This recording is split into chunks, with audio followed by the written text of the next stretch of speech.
Bismillahirrahmanirrahim. Assalamualaikum warahmatullahi wabarakatuh. Merdeka! Dirgahayu Republik Indonesia ke-76. Untuk Indonesia tangguh, Indonesia tumbuh. Ya, teman-teman, kita harus lebih semangat untuk belajar. Kita harus lebih semangat untuk mencari ilmu, meskipun di rumah. Dan tentunya terus berdoa untuk Indonesia agar pandemi segera berakhir dan bisa sekolah, bisa belajar, bisa bertemu teman-teman di sekolahan.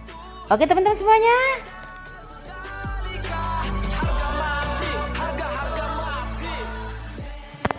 Nah, kita lanjutkan belajar seni budaya dan prakarya di pertemuan yang kedua ini teman-teman ya.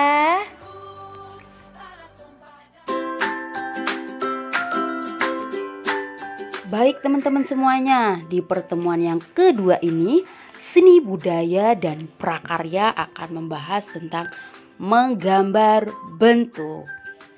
Ya, tujuan kita belajar yaitu teman-teman semuanya, Ustazah berharap semuanya bisa memahami dan mengidentifikasikan karya seni rupa 2 dimensi, kemudian juga bisa menggambar bentuk berdasarkan pengamatan teman-teman. Baik, kita bahas ya tentang menggambar bentuk. Menggambar bentuk yaitu kegiatan menggambar sebuah benda sesuai dengan sifat dan ciri-cirinya dengan menggunakan unsur garis, warna, bidang, tekstur dan gelap terang pada suatu bidang datar.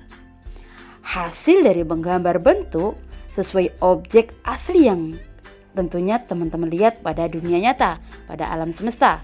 Contohnya kita menggambar gunung, berarti hasil gambarnya itu sesuai dengan yang kita lihat ya.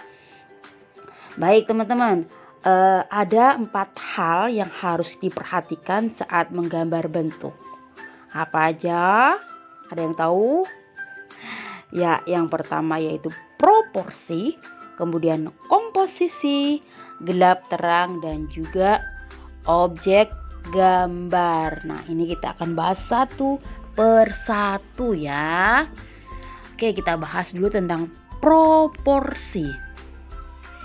Proporsi adalah ukuran perbandingan antara bagian-bagian benda yang satu dengan benda yang lainnya. Contohnya nih, ketika kita melihat pensil dengan buku, tentu ukurannya berbeda. Nanti kalau kita menggambar juga ukurannya harus berbeda ya. Yang kedua, komposisi, yaitu susunan tata letak keseluruhan antara benda dan ruang yang kita gambar. Nah, kita lihat pada gambar di bawah ini ya teman-teman. Nah, ini misalnya nih, kalau proporsi kita bisa melihat gambar pensil dan buku. Tentu ukurannya berbeda ya teman-teman. Sedangkan komposisi kita lihat tata letaknya. Oh, buku kita taruh di depan supaya terlihat ya. Sedangkan botol kita taruh di belakang karena tinggi, kita taruh di belakang supaya yang pendek-pendek bisa terlihat. Nah, kita susun sedemikian rupa pada ruang gambar yang kita gunakan. Baik, selanjutnya yaitu gelap terang. Nah, benda yang terlihat oleh mata bila terkena cahaya akan tampak lebih terang. Sedangkan benda yang tidak terkena cahaya cenderung gelap. Dalam menggambar bentuk, bagian benda yang terang diberi warna yang lebih terang.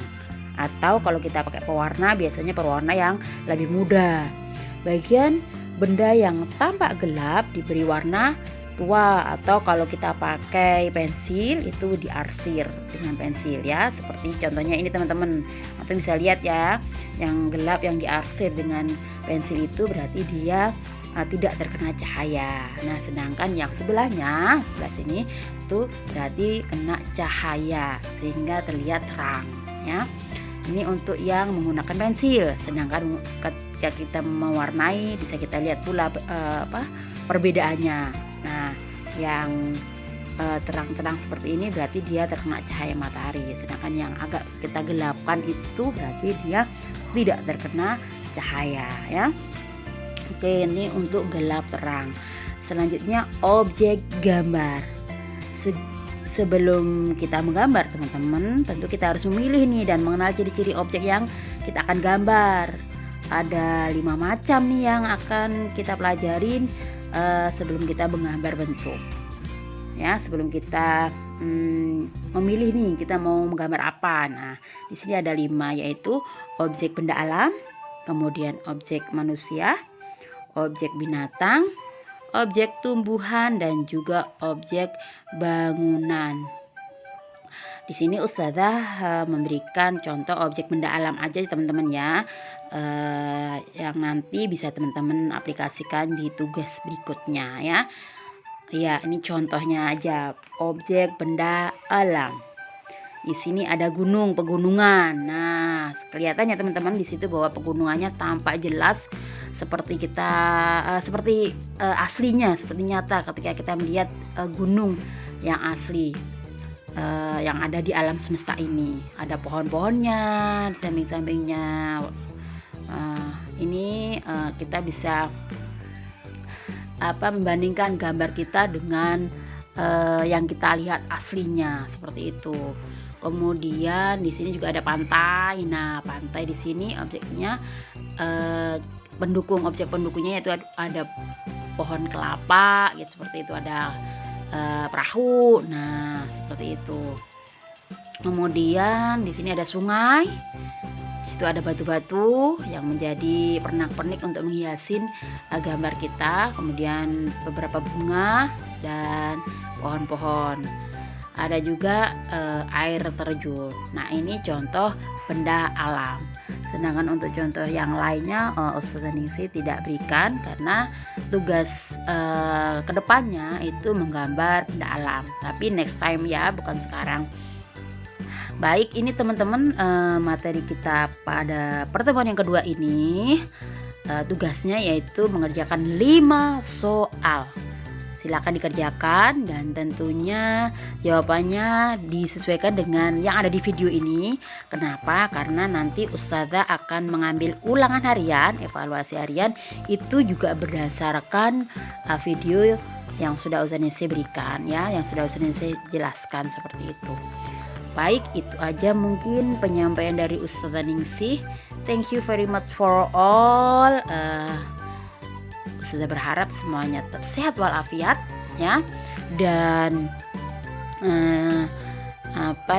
tetap semangat belajar, kemudian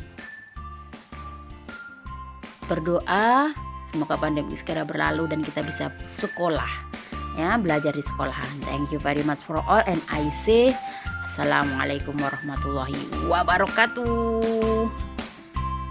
Thank you. Bye bye.